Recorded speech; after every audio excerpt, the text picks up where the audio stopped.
Hello everyone, this is Savita Chauhan. Welcome to MBD Arya Model School, Class 10th, Economic, Chapter 4, Globalization and the Indian Economy. इस video में student हम discuss करेंगे NCERT solutions और देखेंगे किस तरीके के सॉल्यूशंस हैं।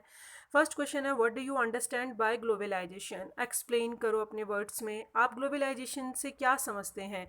Globalization is a process of interactions and integrations among the people, companies and the governments of different nations. That means globalization एक ऐसा process है जब एक कंट्री मैनी कंट्रीज से या उस कंट्रीज के पीपल्स या गवर्नमेंट्स या कंपनीज के साथ क्या करती है, कनेक्ट होती है। यानी अपनी कनेक्टिविटी वो क्या कर रही है, इंक्रीज कर रही है। ठीक है, तो वो एक ऐसा प्रोसेस है जो है ग्लोबलाइजेशन। अब ये driven a process driven by international trade and investment. ये प्रोसेस चलता कैसे है, इंटरनेशनल ट्रेड से या इन्वेस्टमेंट से। यानी आप कनेक्ट हो गए किसी कंट्री के साथ तो उस आप किस वजह से हो रहे हो, ट्रेड की वजह से। या तो ट्रेड इंटरनेशनल ट्रेड हो रहा है या इन्वेस्टमेंट हो रहा है। एंड किसकी हेल्प से, इंफॉर्मेशन टेक्नोलॉजी की वजह से, क्योंकि इंफॉर्मेशन टेक्नोलॉजी ही है जो कि एक मीडिएटर का काम करती है, जो कि किसी भी कनेक्टिविटी को कंट्री के साथ कनेक्ट करती है। ग्लोबलाइजेशन द कंट्रीज दैट हिटैटो दैट मीन्स नाउ, अभी तक, until now close to trade and foreign investment open up their economics and go global. That means जो ग्लोबलाइजेशन है वो कंट्रीज को क्या करती है, वो मतलब जो अभी तक क्लोज था, ट्रेड फॉरेन इन्वेस्टमेंट अभी तक क्या था, क्लोज था ना। अगर आप पुराने टाइम पे देखेंगे तो इतना ओपन मार्केट नहीं था जितना कि आज हो चुका है। ग्लोबल हो चुकी है हमारी इकोनॉमिक, ग्लोबलाइजेशन की वजह से हम मैनी कंट्रीज़ के साथ कनेक्ट हो गए हैं। इसका रिजल्ट क्या हुआ है, increasing inter connectness and integrations of the economics of the world. That means हमारी जो इकोनॉमिक है या किसी की भी इकोनॉमिक, कंट्री की इकोनॉमिक वर्ल्ड की इकोनॉमिक से क्या हो रही है, ऐड हो रही है। जैसे कि हम देखें, अगर इंडिया की इकोनॉमिक है वो प्लस हो रही है किसके साथ, वर्ल्ड की इकोनॉमिक के साथ क्या हो रही है, ऐड हो रही है। तो वर्ल्ड की इकोनॉमिक के साथ ऐड होना एक मतलब हम कह सकते हैं कनेक्टिविटी इंक्रीज हो रही है। तो ये भी एक ग्लोबलाइजेशन ही है। Under globalisation more and more goods, service, investment and technology are moving between countries.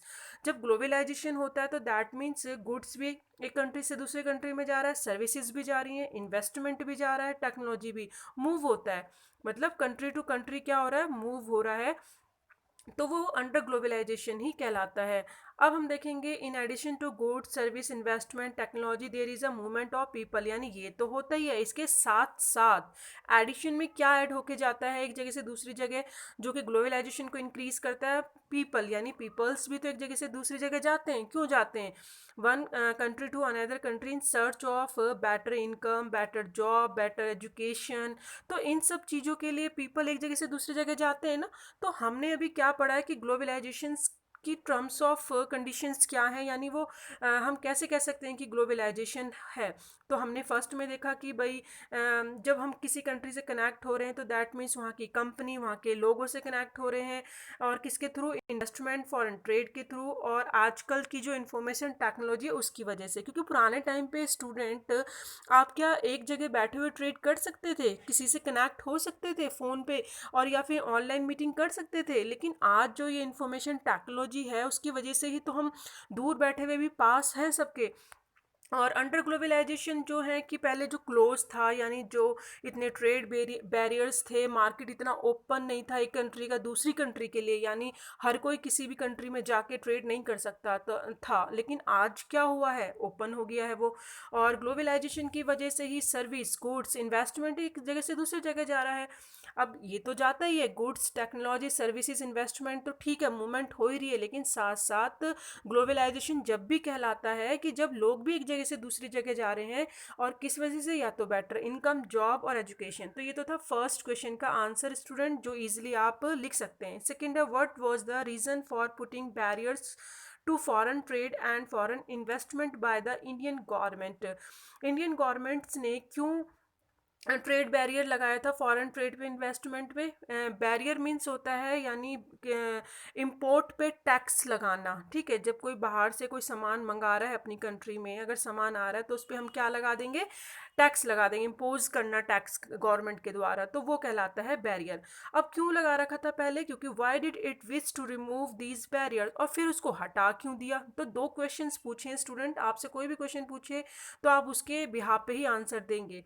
The government had put restrictions on import of goods to protect domestic products from foreign competitions because industries were coming up in the 1950-1960 and competition from import at the stage would not have। अगर हम देखें student, अगर 1960 या 1950 की बात करें, जब हम फ्रीडम मिली थी, हम इंडिपेंडेंट हुए थे, उस टाइम पे हम टेक्नोलॉजी के बेस पे देखें तो हम इतने ज़्यादा स्ट्रांग नहीं थे टेक्नोलॉजी पे, कि हमारी जो डोमेस्टिक प्रोड्यूसर्स हैं यानी कंट्री के अंदर जो प्रोड्यूस करते हैं और जो बाहर की कंट्रीज़ हैं उनसे वो कॉम्पीट नहीं कर सकते, कंपटीशन नहीं कर सकते थे, क्योंकि उनकी टेक्नोलॉजी क्या है, फॉरेन कंट्रीज़ की स्ट्रांग है।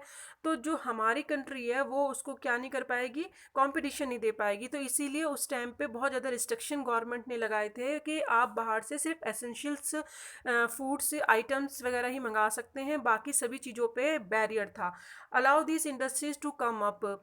लेकिन फिर यहाँ पे बोला है स्टूडेंट कि competition from import at the stage would not have allow these industries to come up. इसी के चलते कंपनीज को अलाउड नहीं था कि वो आए, ठीक है। एंड दस the imports of only essentials items such as a machinery, fertilizers and petroleum। सिर्फ यानी इंडिपेंडेंस के बाद 50 और 60 की जो ड्यूरिंग टाइम है, उस टाइम पे सिर्फ एसेंशियल्स ये चीज़ें ही लाने का, इंपोर्ट करने का एक परमिशन था जो गवर्नमेंट ने दिया हुआ था। अदरवाइज उसने क्या कर रखा था, गवर्नमेंट ने रिस्ट्रिक्शंस लगा रखे थे। और ये क्यों लगाए थे, क्योंकि help to attain technological capability within country. क्योंकि जो जो रिस्ट्रिक्शन है उसकी वजह से क्या होगा, हेल्प मिलेगी कंट्री को, क्योंकि वो एक टेक्नोलॉजी कैपेबिलिटी को ले सके, क्योंकि अभी तो वो है नहीं, उसके पास टेक्नोलॉजी है नहीं, तो उससे कॉम्पीट भी नहीं कर पाएगी ना। नेक्स्ट है, फिर उसने क्यों हटा दिया, 1990 के बाद गवर्नमेंट ने स्टार्ट कर दिया रिमूव द बैरियर्स, क्या रीज़न है। तो वो सेकंड क्वेश्चन भी पूछा है ना इसके अंदर कि भाई चलो अब के जो पीरियड में हटा दिया, 1991 के बाद हटाया है बैरियर, तो क्यों हटा दिया, तो इसका भी रीज़न है, क्योंकि अब क्यों है, टेक्नोलॉजी कैपेबिलिटी आ गई है इंडिया में, पहले नहीं थी। अब टेक्नोलॉजी पहले से ज़्यादा आ चुकी है इंडिया में, तो जिसकी वजह से government decide that the time come from Indian procedure producers to compete with producers around the globe. जिससे कि उन्हें लगता है हमारी गवर्नमेंट को कि हमारे जो इंडियंस हैं वो अब कंपटीशन कर सकते हैं अराउंड ऑफ द वर्ल्ड के अंदर जितनी भी कंट्रीज़ हैं, क्योंकि हमारी टेक्नोलॉजी पहले से भी स्ट्रांग है। लेकिन अगर हम स्टूडेंट ग्राउंड रियलिटी देखें ना, तो जब हमारी इंडिया के अंदर पैसों की बहुत ज़्यादा कमी हो गई थी, तो उन्होंने वर्ल्ड बैंक से गवर्नमेंट ने हेल्प मांगी, तो वर्ल्ड बैंक ने उनको एक ओपिनियन दी कि आप अपनी कंट्री से ट्रेड बैरियर हटा लो, दूसरी कंट्रीज़ को का जो इन्वेस्टमेंट है यानी फॉरेन ट्रेड है उसे आने दो, जिससे कि यहाँ पे एम्प्लॉयमेंट बढ़े, और क्या बढ़े, एम्प्लॉयमेंट बढ़ेगी तो इनकम बढ़ेगी। तो ये उन्होंने सजेशन दी थी, क्योंकि जो वर्ल्ड बैंक है वो किसके इशारों पे काम करता है, जो डेवलप्ड कंट्रीज़ हैं, और जो डेवलप्ड कंट्रीज़ हैं वो किसके बेस पे काम करते हैं, इशारों पे, जो वहाँ के इंडस्ट्रियलिस्ट होते हैं। और उन लोगों को पता था कि इंडिया एक ऐसा मार्केट है कि वहाँ पे हम लो प्राइस पे मैन्युफैक्चर कर सकते हैं, सेल कर सकते हैं, और हमें बहुत प्रॉफिट हो सकता है। तो मतलब ये एक पूरा आप देखेंगे तो यहाँ की तरफ अट्रैक्शन फॉरेन का बहुत ज़्यादा था, इन्वेस्टमेंट का। तो ये भी एक रीज़न रहा स्टूडेंट कि गवर्नमेंट ने डिसाइड करा कि भाई हमें बैरियर हटाना चाहिए। वो आपकी बुक में नहीं है लेकिन थोड़ा आउट ऑफ है, आप अपने बुक के अकॉर्डिंग तो यही लिखेंगे कि गवर्नमेंट ने इसलिए डिसाइड करा क्योंकि टेक्नोलॉजी कैपेबिलिटी अब इंडिया के अंदर आ गई थी, and it felt that competition would improve performance. और क्या सोचा गवर्नमेंट ने, भाई कंपटीशन होगा तो वो तो अच्छा ही है ना, क्योंकि इम्प्रूव होगी परफॉर्मेंस प्रोड्यूसर्स की। कंपटीशन होता है तो हम ये सोचते हैं ना कि इम्प्रूव करें अपनी क्वालिटी को, और they would be unrestricted exchange of capital technology. और इसके चलते फिर हम क्या करेंगे, रिस्ट्रिक्शन हटा देंगे कैपिटल पे, टेक्नोलॉजी पर, यानी जो बैरियर लगा हुआ है experience between India and other countries of the world. That means जो ट्रेड बैरियर लगा हुआ था वो अब अनरिस्ट्रिक्टेड होने से क्या होगा, एक्सचेंज हो सकेगा, कैपिटल, टेक्नोलॉजी और जो एक्सपीरियंस है वो सब इंडिया से अदर कंट्रीज़ में क्या हो सकता है, जा सकता है। तो यहाँ पे बहुत बेनिफिट है। बैरियर्स ऑफ फॉरेन ट्रेड फिर यहाँ से हटा दिया गया एंड फॉरेन जो sorry barriers to foreign trade, जो फॉरेन ट्रेड पे बैरियर्स था and foreign investment were remove, तो वो क्या कर दिया गया, रिमूव कर दिया गया उस पे से, ट्रेड पे से। And now good could be imported and exported easily. अब क्या हो चुका है 1991 के बाद, ईजिली एक्सपोर्ट और इम्पोर्ट कर सकते हैं और विदाउट टैक्स के, जो इंपोर्ट पे पहले लगता था, यानी बाहर से अगर आप सामान मंगा रहे हो तब। And goods and encourage investors from the abroad to invest in India. और ये किस लिए, किसको एनकरेज करने के लिए, इन्वेस्टर्स जो पैसा लगाने वाले अब्रॉड के, यानी विदेश के जो लोग हैं जो पैसा लगाएं इंडिया में लगाएं, तो उनको अट्रैक्ट करने के लिए बैरियर्स हटाए हैं।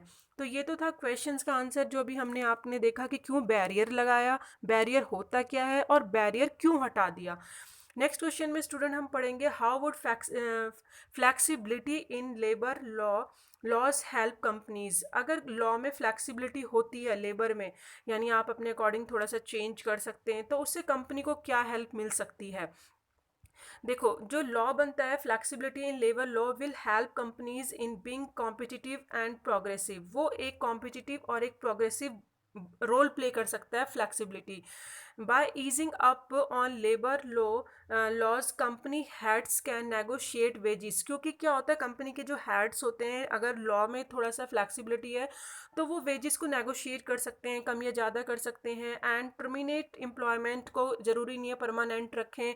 And depending on market condition, और जैसी मार्केट की कंडीशन होगी उसके अकॉर्डिंग वो अपना वर्क लोड बढ़ाएंगे, उसके अकॉर्डिंग वो अपने प्राइस देंगे। क्योंकि क्या होता है, कई बार जो लो कॉस्ट देनी पड़ती है एमएनसीज कंपनीज़ को, तो उसके लिए क्या करना पड़ेगा स्टूडेंट, तो अगर कई बार रॉ मटेरियल की जो कॉस्ट है वो कम नहीं हो पा रही है, तो वो क्या करते हैं, वेजिस पे जो है कम कर देते हैं। तो वेजिस कम करने से एमएनसीज को लो प्राइस देने में कंपनी दे देती है, तो उसको ऑर्डर अच्छी तरीके से मिल सकता है। तो ये कब होता है, जब फ्लेक्सिबिलिटी हो लॉ में, यानी कि लेबर लॉ अगर अपने अकॉर्डिंग जो ऑनर है वो चेंज कर सकता है, तो दैट मीन्स वो अर्न ज़्यादा कर सकता है, लो प्राइस वो दे सकता है एमएनसीज को या किसी को भी आगे, और ऑर्डर ज़्यादा से ज़्यादा ले सकता है और प्रॉफिट कमा सकता है। तो ये सारी चीज़ें हैं जो कंडीशंस हैं, and this will lead to an increase in the companies competitiveness. और इससे कंपनी का जो कॉम्पिटिशन्स होता है वो बढ़ जाता है। क्यों, क्योंकि सीधी सी बात है, लो प्राइस, भाई मेन क्या होता है, लो प्राइस और हाई क्वालिटी होता है। कोई भी कंपनी क्यों ना हो, एमएनसीज कंपनी है, फॉरेन जो इन्वेस्टर्स होते हैं उनका भी मोटिव यही है। जब एक कंपनी लो प्राइस दे रही है तो दूसरा कैसे दे देगी उससे ज़्यादा, उसको मार्केट में तो स्टैंड करना है ना, और क्वालिटी भी बेस्ट देनी है।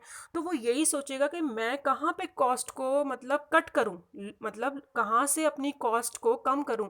अगर रॉ मटेरियल में नहीं हो पा रही है तो भाई लेबर पे कम करनी पड़ेगी। लेबर को अगर हम कम मजदूरी देंगे, ज़्यादा घंटे काम कराएंगे, तो हमें फ़ायदा होगा। तो ये होता है। फिर है next question, what are the various way which MNCs set up और control productions in other countries. यानी जो एमएनसी सेटअप करती हैं तो वो जो को किस तरीके से कंट्रोल करती हैं प्रोडक्शंस पे, और किसी भी कंट्रीज़ में। तो हम देखेंगे एमएनसी सेटअप करती हैं कंट्रोल प्रोडक्शन पर, एंड किसी भी कंट्री में अगर हम देखें तो किस तरीके से, वो वन बाय वन देखते हैं। MNC setup productions on the basis of following factor. सबसे पहले वो देखती हैं मार्केट, भाई पास में कोई मार्केट होगी तभी तो कन्वेंस का जो खर्चा होता है वो बचेगा। पता चलेगी भाई यहाँ फैक्ट्री लगा रखी है, यहाँ प्रोडक्शन लगा रखा है और इतनी दूर है कि इतना तो कॉस्ट सारी कन्वेंस में लगी है, ट्रांसपोर्ट में लगी है, तो बचत कहाँ से होगी। तो सेटअप करने के लिए प्रोडक्शन को सबसे पहले वो फैक्टर देखेगा मार्केट।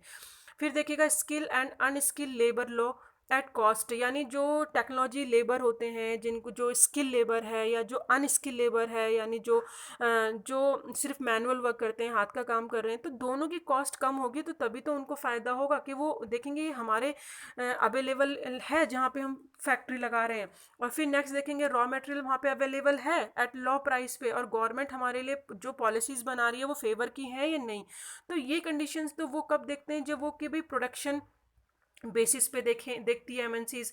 और सेकंड वो क्या देखेगी, एश्योरिंग करेगी जो कंडीशंस हैं, यानी जो सेटअप कर रही है फैक्ट्री ऑफिस फॉर प्रोडक्शन के लिए, they buy assets such as land, building, machines, other equipments, ये चीज़ें भी खरीदने की कोशिश करेगी। पहले तो उसने लोकेशन देखी कि भाई मुझे प्रोडक्शन के लिए लोकेशन कहाँ है, और ये सारी चीज़ें कुछ जो है अभी हमने देखा था फाइंड आउट करेगी। सेकंड ये चीज़ खरीदने की कोशिश करेगी अपनी फैक्ट्री के लिए और अपने ऑफिस के लिए। थर्ड वो अपने कोशिश करेगी जो लोकल कंपनीज है उसके साथ जॉइंट हो जाए, जिससे कि क्या होगा, जैसे कि आपने बुक में पढ़ा है फोर्ड मोटर का जो एग्जांपल पढ़ा था, जो जो फॉरेन कंपनी है वो आती है और यहाँ पे क्या करती है, इन्वेस्टमेंट करती है, और लोकल कंपनी को क्या करती है, लोकल कंपनी के साथ वो एक थोड़ा सा इन्वेस्ट करती है। तो ये एक एग्जांपल आपने देखा कि किस तरीके से एमएनसीज कंपनी, या फिर हमने एक एग्जांपल नहीं देखा था कि जो हाँ, जो महिंद्रा एंड महिंद्रा के साथ जो फोर्ड कंपनी है जो वो कर लेती है, कोलाबोरेशन करती है, ये वाला हमने रीड करा था ना। तो उसमें महिंद्रा एंड महिंद्रा जो कंपनी है जो ट्रक बनाती है, ठीक है, ट्रक बनाती है, और जो और भी सारी चीज़ें बनाती है, तो इंडियन कंपनी के साथ जो सॉरी फोर्ड मोटर है उसने क्या करा, कोलाबोरेशन करा। तो यहाँ पे कुछ ऐसे भी हैं और कुछ ऐसे भी एग्जांपल हैं कि उनके साथ या तो वो क्या कर लेती हैं, पार्टनरशिप कर लेती हैं लोकल कंपनी के साथ, क्योंकि उनकी ऑलरेडी रेपुटेड कंपनी होती हैं। तो इंडियन रेपुटेड कंपनी के साथ अगर वो कोलाबोरेट कर लेती हैं, पार्टनरशिप बन जाती है, तो उनसे बहुत फ़ायदा होता है। तो ठीक है, अगर ऐसे होता है तो करने से तो कंपनी सोचती है कि भाई अच्छी बात है, क्योंकि knowledge of local business conditions की उनको ज़्यादा है लोकल कंपनीज को, तो वो उस चीज़ को ज़्यादा अच्छी तरीके से बेहतर समझ पाएंगी। और इस चीज़ का फ़ायदा कौन उठाएगी, एमएनसीज कंपनी। तो moreover and domestic companies has an established framework of business, MNCs provide money and latest technology for production. और एमएनसीज कंपनी बस क्या देती है, सिर्फ वो अपना वहाँ पे बिजनेस तो सेटअप कर रही है, साथ में मनी देती है और टेक्नोलॉजी देती है, जिससे कि लोकल कंपनीज को फ़ायदा होती है। और लोकल कंपनी के साथ एमएनसीज क्या कर रही है, पार्टनरशिप कर रही है। दूसरा क्या करती है, वो खरीद लेती है लोकल कंपनी को। एमएनसीज कंपनी ह्यूज कंपनी होती है, वेल्थ है, बहुत ईजी मतलब डू सू सब हो जाता है। दैट मीन्स जो वहाँ पे लोकल कंपनी है अगर उसको खरीद लें, जैसे कि अगर वहाँ पे कोई कंट्री है इंडिया के अंदर, जैसे हमने बुक में पढ़ा था, जो फूड कंपनी, अमेरिकन कंपनी है जो परक फूड को यहाँ पे जो बनता है उसको ख़रीद लिया था, और जिसकी वजह से फिर वो अपना उसने फिर टैग लगा के उसको सेल करा यूएसए कंपनी ने। तो जो हो सकता है कि इंडियन की जो कंपनी है अगर उस पर टैग लगा के हम उसको सेल करें तो उससे भी बहुत ज़्यादा फ़ायदा होता है एमएनसीज कंपनी को, क्योंकि रॉ मटेरियल तो या फिर पहले से चलती हुई कंपनी है, अगर उससे हमें बिजनेस करने का मौका मिल रहा है तो बहुत अच्छा है। MNC start as an independent entity right from the beginning. MNCs जो कंपनी है कई बार ये जो दिखाया है कि इंडिपेंडेंट से ही स्टार्ट हो चुकी थी। And while some the MNCs produce entirely for the local market, many other produce for the exports markets. और कुछ एमएनसीज कंपनी हैं जो लोकल मार्केट से क्या लेती हैं, सारा प्रोडक्ट जो भी प्रोड्यूस करती हैं वो सारी चीज़ें लेती हैं, और यानी स्मॉल स्मॉल जो पार्ट्स होते हैं जो इसको जोड़ के बनाए, एंड अदर जो प्रोड्यूस होते हैं फॉर द एक्सपोर्ट्स मार्केट्स, और कुछ जो होते हैं वो क्या करते हैं, एक्सपोर्ट्स करते हैं मार्केट से। यहाँ पे एमएनसीज कंपनी की जो इंपॉर्टेंस है वो आप समझ रहे हैं ना कि किस तरीके से बताई गई है। MNCs in developed countries place order for production with small producers of developing countries for various product such as a garments, footwear. कई बार क्या होता है, एमएनसीज कंपनी क्या कर सकती हैं कि अपने सभी जो छोटे छोटे स्मॉल प्रोड्यूसर्स होते हैं, सामान बनाने वाले होते हैं, उनको क्या दे सकते हैं, ऑर्डर दे देते हैं कि आप बनाओ। और जो डेवलपिंग कंट्रीज़ हैं लाइक इंडिया, और जैसे गारमेंट हो गया, फुटवियर हो गया, और फिर एमएनसीज कंपनी को सप्लाई कर देते हैं, तो वो अपने से ब्रांड लगा देते हैं और कस्टमर को फिर ब्रांड लगा के एमएनसीज कंपनी सेल करती हैं। और वो price, quality, delivery, labour, condition, distance, producers की कहाँ कितनी होगी, ये सब चीज़ें एमएनसीज कंपनी ही डिसाइड करती है। ठीक है, तो ये सारी चीज़ें हैं जो इसमें बताई है।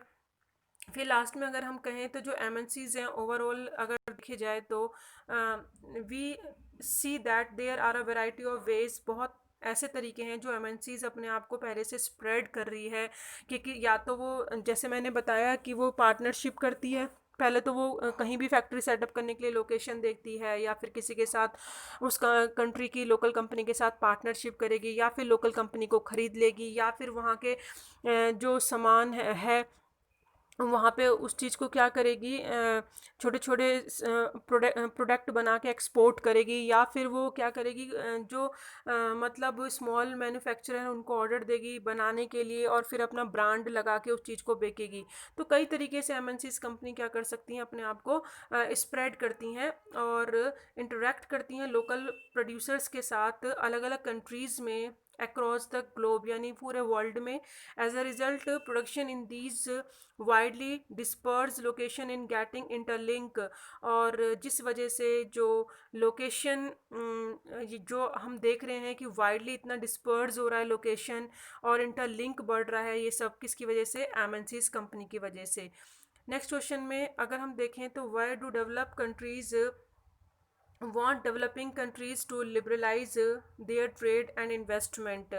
डेवलपमेंट कंट्रीज़ क्यों सोचती हैं कि जो डेवलप्ड कंट्रीज़ क्यों चाहती हैं डेवलपिंग कंट्रीज़ लिबरलाइज कर लें अपने ट्रेड्स को और इन्वेस्टमेंट को, यानी वो टैक्स ना लगाएं। What do you think should be developing countries demand in return, और आप क्या सोचते हैं बदले में जो डिमांड है वो क्या करती हैं डेवलपिंग कम जो कंट्रीज़ है वो क्या चाहती हैं।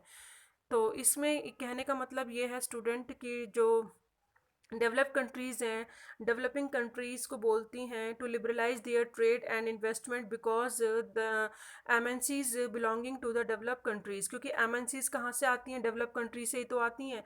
And can set up factories in less expensive, और वहीं पे सेट करेंगी जहाँ पे उनको कम खर्चा होगा, क्योंकि ज़्यादा से ज़्यादा फ़ायदा होगा। डेवलपिंग नेशंस में ही ये सेट करती हैं and thereby increase profit, और इसी की वजह से इनको ज़्यादा प्रॉफिट होता है विद लोअर मैन्युफैक्चरिंग कॉस्ट। इनका मेन मोटिव क्या होता है, क्योंकि मैन्युफैक्चरिंग कॉस्ट कम से कम आएगी एंड सेम सेल प्राइस, और लोअर प्राइस पे अगर सेल करते हैं तो इनको प्रॉफिट होता है। In my opinion the developing countries should demand, मेरे अगर हम कहें तो डेवलपिंग कंट्रीज़ की जो डिमांड है वो इसलिए है इन रिटर्न, अगर हम देखें इन रिटर्न में for some manner of protections of domestic producers against competition from imports. Also, charge should be levied on MNCs looking to set base in developing nation, यानी some manner of protections of domestic producers against competitions from imports, यानी जब हम बाहर से कोई सामान मंगाते हैं तो जो स्मॉल डोमेस्टिक प्रोड्यूसर्स होते हैं उनको क्या होना चाहिए, प्रोटेक्शन मिलनी चाहिए, और जो उनके ऊपर also charge should be levied on MNCs looking to set base in developing nation, और एमएनसीज कंपनी को देखना चाहिए कि वो डेवलपिंग नेशंस में जो चार्ज लगा रही हैं वो किस तरीके का लगा रही हैं, क्योंकि क्या करते हैं ये एमएनसीज कंपनी अपने जो डेवलपिंग कंट्रीज़ होती हैं अपनी कंट्रीज़ में क्या करती हैं, टैक्स लगाती हैं, लेकिन डेवलपिंग कंट्री जो है लाइक इंडिया वहाँ पे इनको टैक्स नहीं मिलता, तो सामान इनका आ तो जाता है लेकिन यहाँ से जाने में बहुत प्रॉब्लम होती है।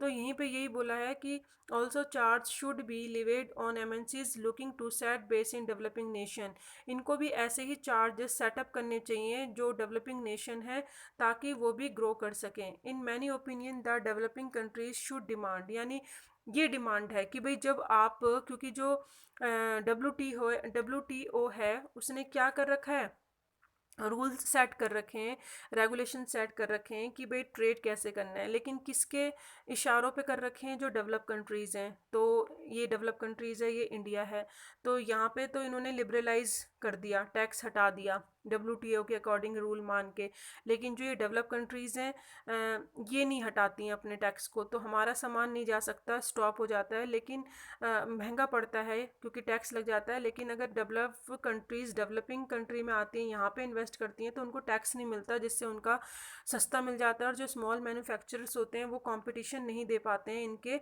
बहुत ज़्यादा महंगा सामान बनता है इसी वजह से।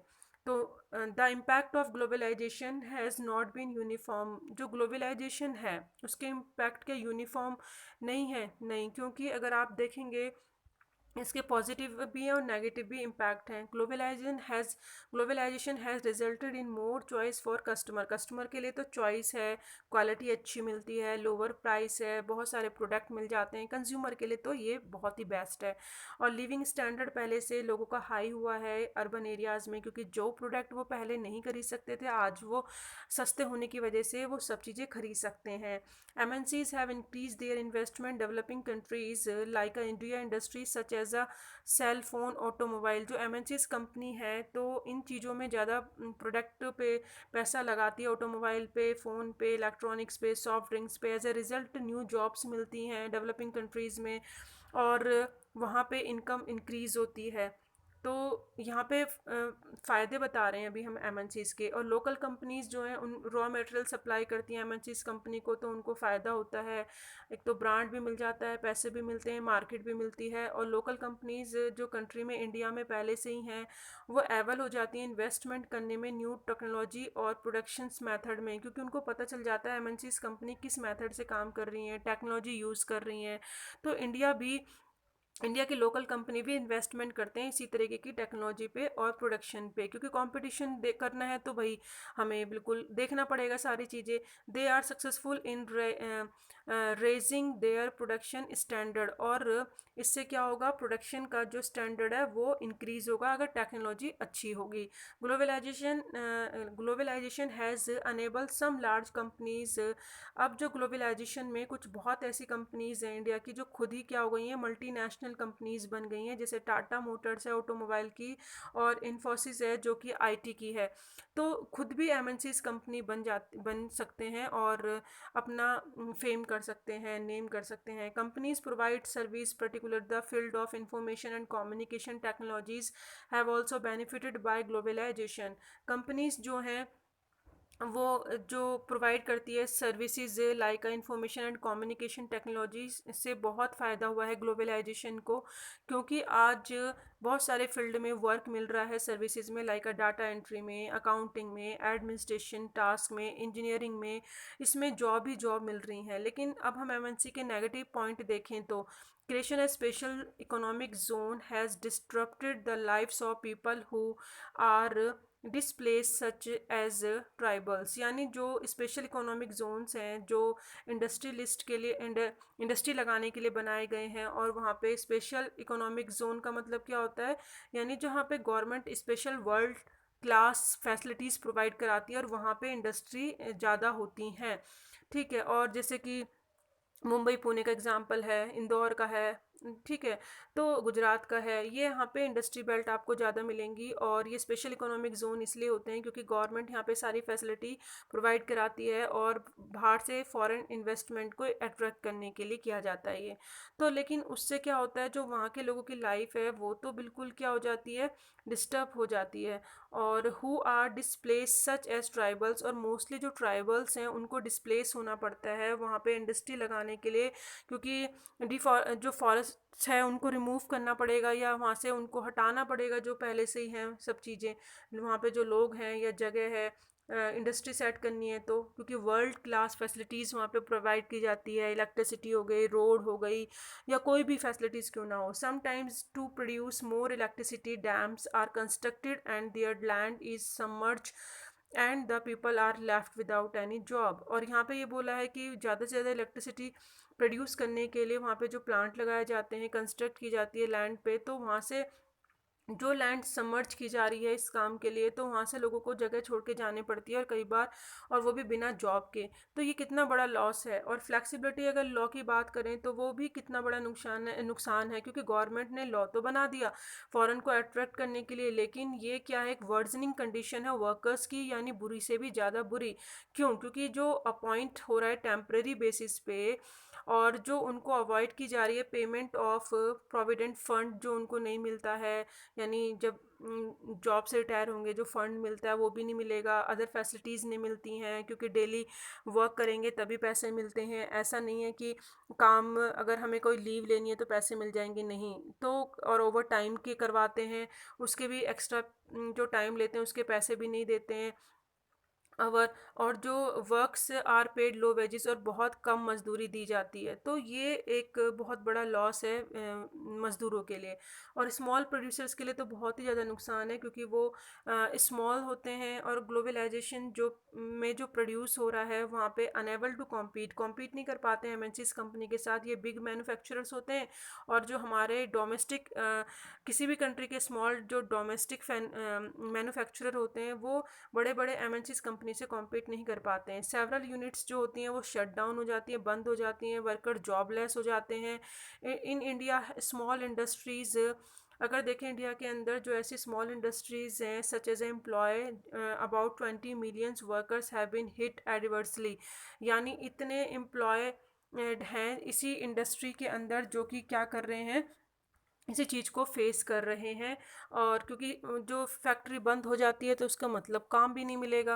और फ्रॉम एवब डिस्क्रिप्शन जो भी हमने सब चीज़ देखी उससे क्लियर हो गया कि कितना इम्पैक्ट है ग्लोबलाइजेशन का, हैज़ नॉट यूनिफॉर्म, यानी इक्वली नहीं है सभी पे, क्योंकि कंज्यूमर के लिए भी फ़ायदा है, या फिर हम बोल सकते हैं एमएनसीज या बड़े बड़े जो मैन्युफैक्चरर हैं लोकल कंपनीज़ उनको फ़ायदा है। लेकिन किसको नुकसान हो रहा है वो भी हमने देखा कि जो वर्कर्स हैं और जो स्मॉल प्रोड्यूसर्स हैं उनको बहुत लॉस है। It has positively as well as negative, यानी दोनों इम्पैक्ट हमने देखे ग्लोबलाइजेशन के। How has liberalisations of trade and investment policies help the globalisation process. किसी भी ग्लोबलाइजेशन को प्रोसेस जो लिबरलाइजेशन है यानी ट्रेड और इन्वेस्टमेंट में कैसे हेल्पफुल होता है। लिबरलाइजेशन क्या होता है स्टूडेंट, यानी जब हम टैक्स ना लगाएं, रिमूव कर दें, तो ये ट्रेड और इन्वेस्टमेंट में तो हेल्प करेगा ही क्योंकि जो फॉरेन ट्रेड है इन्वेस्टमेंट ईजी हो जाएगा। और डेवलपिंग कंट्रीज़ में तो जो बैरियर है रिस्ट्रिक्शंस है जो इम्पोर्ट्स पे लगा रखा था पहले अर्लियर है, and investment from abroad to project, यानी जो बाहर से जो इन्वेस्टमेंट है वो नहीं होगी।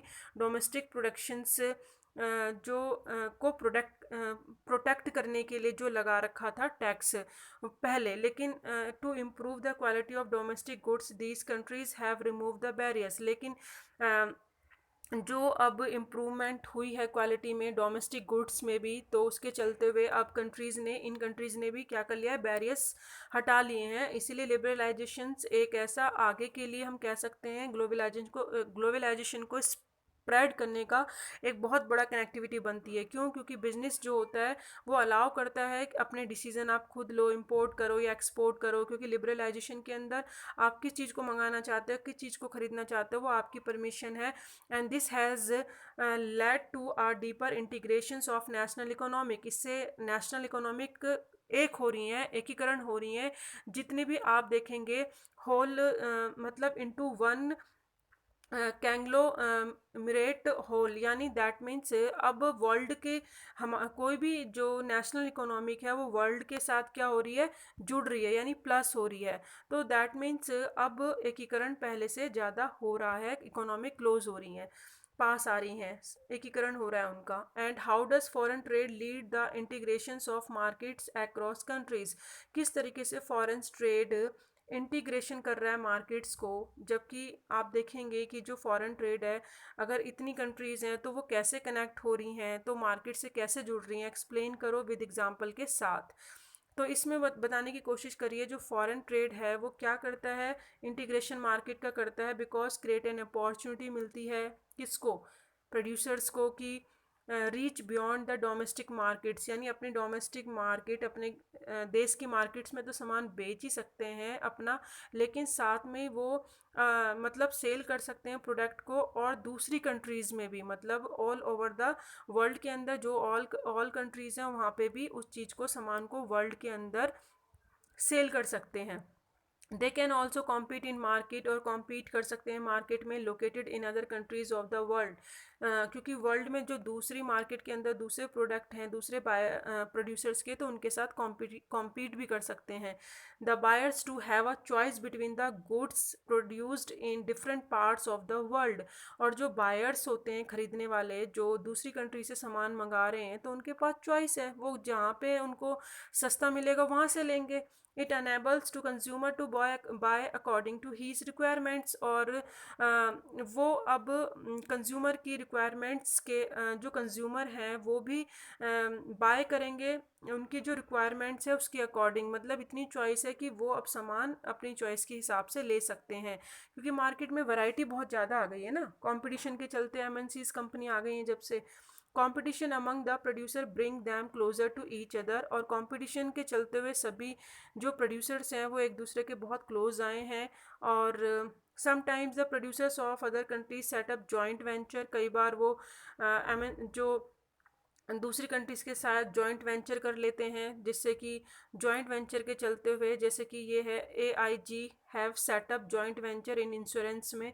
ये इंश्योरेंस सेक्टर है. Are selling their product in India. और ये क्या करती है, इंडिया में अपने प्रोडक्ट को सेल करती है. यानी जॉइंट वेंचर यानी पार्टनरशिप करके वो उस काम को कर सकते हैं, अपने प्रोडक्ट को सेल कर सकते हैं. और इन जनरल अगर हम बोलें, with the opening of trade goods travel from one market to another. बहुत ईज हो गई है एक जगह से दूसरा जाना, और सेम प्राइस पे. अगर इस मार्केट में अगर इस कंट्री में अगर आपको वो प्रोडक्ट सेम प्राइस से मिल रहा है, तो दूसरे में भी उसी प्राइस पे भी आपको मिलेगा. And to become equal. तो मार्केट यहाँ पे एक हो गई है. एंड प्रोड्यूसर्स टू कंट्रीज, और प्रोड्यूसर दो कंट्रीज के हैं, वो क्लोज हो गए हैं. कॉम्पीट अगेंस्ट ईच अदर, एक दूसरे को कॉम्पीट कर सकते हैं. और even though they separate by thousands of miles. और जबकि वो इतनी दूर बैठे हुए हैं एक दूसरे से, फॉरेन ट्रेड दस result in connecting the market. और इसलिए हम कह सकते हैं कि जो मतलब फॉरेन ट्रेड है वो क्या कर रहा है, क्लोजनेस बढ़ा रहा है मार्केट की, और लोगों को पास लेके आ रहा है. नेक्स्ट क्वेश्चन है student, globalisation will continue in the future. क्या ग्लोबलाइजेशन कंटिन्यू रहेगा फ्यूचर में? कैन यू इमेजिन, आप इमेजिन कर सकते हैं, what the world would be like 20 years from now. अगर हम क्या होगा अगर हम देखें, और रीज़न बताओ 20 ईयर्स अगर इमेजिन करते हैं. तो ग्लोबलाइजेशन विल कंटिन्यू फ्यूचर अगर लगातार रहेगा, और 20 ईयर्स हम अभी से देखें बाद तक का, तो will be more globally connected. हम ज़्यादा कनेक्ट हो जाएंगे, इंटीग्रेट हो जाएंगे इनटू इंटरनेशनल इकोनॉमिक के साथ. हमारी इकोनॉमिक दूसरी इकोनॉमिक के साथ जुड़ जाएगी. And if the process continue, और ये कंटिन्यू प्रोसेस रहा, तो एंड इक्विटेबल बेसिस पे हो तो ज़्यादा बेस्ट होगा. And trade capital flow will increase along side the mobility of labour. और जो ट्रेड है, कैपिटल फ्लो हो रहा है, वो क्या इंक्रीज़ करेगा, साथ साथ लेबर की भी फ्लो को इंक्रीज़ करेगा. And this will occur because liberalisation will get augmented, and MNCs will converge with the other companies producing the same goods. और ये क्यों हो पा रहा है? क्योंकि लिबरलाइजेशन की वजह से MNCs कंपनी क्या कर रही हैं, दूसरी कंपनी के साथ अपने प्रोडक्ट को, सेम गुड्स को सेल कर रही हैं. तो ये एक बहुत अच्छा फ्यूचर होने वाला है 20 ईयर्स के बाद. Supposing you find two peoples, दो पीपल्स हैं. सपोज करो वन सेइंग, एक कह रहा है globalisation has hurt our countries, कि ग्लोबलाइजेशन हमारी कंट्री के डेवलपमेंट को हर्ट करता है. एंड दूसरा कहता है कि globalisation is help India develop, how would you respond to these organisation. दूसरा कहता है ग्लोबलाइजेशन डेवलप करता है, तो आप बताओ ये किस तरीके से होगा. तो both the argument have some truth mentions, कुछ बताए हुए हैं कि एमएनसीज के क्या हेल्प कर सकती है और क्या नहीं. तो वही बताया इसके अंदर भी कि एमएनसीज कंपनी जो हैं इन्वेस्टमेंट करती हैं डिफरेंट डिफरेंट सेक्टर में इंडिया के अंदर, जैसे इंश्योरेंस बैंक हो गया, फूड प्रोसेसिंग हो गया. तो इससे बेनिफिट ही है, लोगों को भी है, क्योंकि एज ए रिजल्ट देखें डेवलपमेंट तो कंट्री का हो ही रहा है ना. And now people have choice, और ऊपर से लोगों के पास चॉइस भी है कि वो चीप प्रोडक्ट को ले सकते हैं, और जॉब भी क्रिएट हो रही है, सैलरी भी उनको अच्छी मिलती है, क्योंकि बाहर से अगर इन्वेस्टमेंट आ रहा है तो. और अगर हम देखें स्टैंडर्ड पहले से इंक्रीज़ हो गया है, और मैनी ऐसे प्रोजेक्ट हैं जो इन्वेस्टर्स फॉरेन इन्वेस्टमेंट की वजह से लगते हैं डिफरेंट स्टेट्स में, तो उनके जो एफर्ट्स हैं वो अट्रैक्ट करते हैं फॉरेन कंपनीज़ को जो इन्वेस्टमेंट करें हर स्टेट्स पे अलग अलग पे। तो मैनी प्रोजेक्ट्स मतलब जो अभी चल रहे हैं वो फॉरेन इन्वेस्टमेंट को अट्रैक्ट करेंगे, जिससे कि डेवलपमेंट होगा, सक्सेसफुल मिशन होगा। लेकिन इसी साइड में दूसरी तरफ बोला कि अगर वो हमें नुकसान पहुंचाए तो ये तो है ही, क्योंकि large number of small producers हैं, वो उनके लिए चैलेंजेस हैं, जो कि जैसे कैपेसिटर हो गया, बैटरीज हो गई, प्लास्टिक टॉयज, टायर्स और डेयरी प्रोडक्ट हैं, वेजिटेबल ऑयल इंडस्ट्री, इनके लिए बहुत ही ज़्यादा टफ कंपटीशन है। And many small units shut down, बंद हो जाती हैं, वर्कर जॉबलेस हो जाते हैं एमएनसीज की वजह से। और अगर हम देखें तो नेक्स्ट में 20 ऐसे मिलियंस हैं अभी कंट्री में, अगर हम देखें जो स्मॉल इंडस्ट्री हैं इंडिया के अंदर, लार्जेस्ट नंबर ऑफ वर्कर्स हैं जो कि अभी ओनली इसमें अभी मतलब जो फेस करें इस प्रॉब्लम को, नेक्स्ट एग्रीकल्चर है जो उसके बाद है हमारा, इसके बाद जो आता है स्मॉल मैन्युफैक्चर के बाद जो प्रॉब्लम फेस कर रहा है एंड हर्ट द डेवलपमेंट। और डेवलपमेंट को क्या करता है, बहुत नुकसान पहुंचाती हैं सारी चीज़ें। तो हमने दोनों आर्गूमेंट देखी और हमने देखा कि हमें ये ऐसे स्टेप लेने चाहिए फेयर ग्लोबलाइजेशन हो सके, खासकर डब्ल्यूटीओ इसमें मेन रोल प्ले कर सकती है। और एडवर्स इफ़ेक्ट में भी मिनिमाइज, जो कि इतने ज़्यादा अगर बैड इफ़ेक्ट है तो उसे मिनिमाइज़ किया जा सकता है, जिससे कंट्री को हर्ट होने से बचाया जा सके, नुकसान होने से बचाया जा सके। ये फिलिप्स हैं स्टूडेंट आपके बुक में जो दे रखे हैं, तो इसमें वही बताया कि ग्लोबलाइजेशन किसे कहते हैं। दैट मीन्स इंडियन बायर्स है जो कि उसके पास ग्रेटर चॉइस है सामान लेने के लिए। Did to decades back this is closely associated with the process, यानी अगर हम देखें जो इंडियन बायर्स के पास जो चॉइस है सामान लेने के लिए 2 डिकेड्स बैक से, तो वो क्या कहलाएगा, जो अभी आप देख रहे हैं ग्लोबलाइजेशन, यानी जब सामान खरीदने के लिए बायर्स के पास चॉइस होती है तो वो क्या कर सकते हैं, तो दैट मीन्स वो ग्लोबलाइजेशन है। Market in India selling good produce many other countries, अगर कोई अपना सामान इंडियन मार्केट किसी अदर मार्केट्स में बेच सकता है कंट्री में, तो वो ट्रेड है, ठीक है। और उसके बाद है मोर एवर राइजिंग ऑफ ब्रांड्स हैं जो कि आ रहे हैं मार्केट के अंदर, तो वो एमएनसीज कंपनी हैं जो इन्वेस्ट कर रही हैं चीपर प्रोडक्शन कॉस्ट पे। और कंज्यूमर है मोर चॉइस, कंज्यूमर के पास बहुत ज़्यादा चॉइस होती है, तो उसके इफेक्ट में क्या होता है, डिमांड इंक्रीज़ होती है, परचेसिंग पावर बढ़ती है और कंपटीशन इंक्रीज़ होता है, ठीक है। फिर है जो अगर हम देखें ऑप्शन वाले क्वेश्चन, तो ऑप्शन वाले क्वेश्चन में यही बोला है कि the past 2 decades of globalisation has been rapid movement, पहले से ज़्यादा बहुत ज़्यादा मूवमेंट बढ़ी है किसकी, तो गुड की, सर्विस की, इन्वेस्टमेंट की, कंट्री टू कंट्री, ये सारी चीज़ें पहले से ज़्यादा इंक्रीज़ हुई हैं। और सेकेंड क्वेश्चन में बोला है the most common route investment by MNCs countries around, तो जो एमएनसीज कंपनी है किसके थ्रू मोस्टली जो इन्वेस्ट करती हैं, जो पहले से ही लोकल कंपनी होती हैं, बाय एग्जिस्टिंग, उन जो पहले से लोकल कंपनी होती हैं उनको खरीद कर एमएनसीज कंपनी अपने आप को डेवलप करती हैं। Globalisation has led to an improvement in living condition, globalisation ये कंडीशन जो हैं ऊपर की इंक्रीज़ करते हैं, इनमें से कोई भी नहीं है, क्योंकि ग्लोबलाइजेशन ऐसी कोई भी कंडीशन को इम्प्रूव नहीं करता है जो कि ऊपर दे रखा है, जैसे पीपल्स की या डेवलपमेंट कंट्रीज़ में जो लोग हैं या फिर वर्कर्स की। तो लिविंग कंडीशन यानी नन ऑफ द इसमें से किसी का भी नहीं आएगा। तो ये हमने एनसीईआरटी सॉल्यूशंस डिस्कस करे हैं। Thank you so much, keep watching, keep learning.